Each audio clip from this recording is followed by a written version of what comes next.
অর্থাৎ নামাজ। দ্বিতীয়, as-salatu amara Allah ta'ala bil muhafazati 'alayha fi kulli hal, hadaran aw safaran, silman aw hirban, sihhatan aw maradan।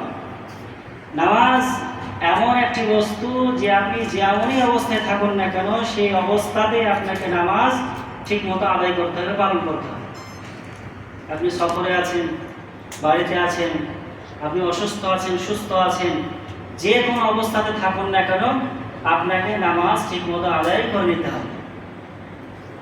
আপনি সেই ইতিহাসের কথা স্মরণ করুন যে ইতিহাসকে সামনে রেখে আমরা সালাতুল খৌফ পেয়েছি, অর্থাৎ সামনে যুদ্ধের জন্য অন্য দলের কাফেররা মুশরিকরা প্রস্তুত, যে সামনে ওরা আছে, তাদের সামনে আছে মুসলমানরা।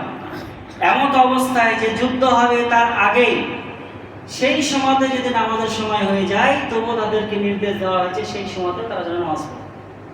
তাহলে আপনি ভাবুন যে আপনার সম্মুখে বেঈমানেরা, মুশরিকরা, কাফেররা দাঁড়িয়ে আছে বন্দুক নিয়ে, হাতিয়ার নিয়ে, তরোয়াল নিয়ে, সেই জায়গাতে তার আগে তারা দাঁড়িয়ে আছে, সেই সময় যদি কি হয়ে যায়, নামাজের সময় হয়ে যায়, তখন নামাজ পড়তে হবে।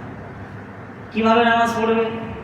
নামাজের কয়েকটি নিয়ম বর্ণনা করেছে। সাধারণ নিয়ম, সামনের কাতার নামাজ পড়ছে, পিছনের কাতার দাঁড়িয়ে আছে, দেখছে, পাহারা দিচ্ছে যে তারা আক্রমণ করছে কিনা, আবার পিছনের কাতার নামাজ পড়ছে, সামনের কাতার দাঁড়িয়ে আছে, সেই সময়তেও নামাজ পড়ার নির্দেশ দেওয়া হয়েছে।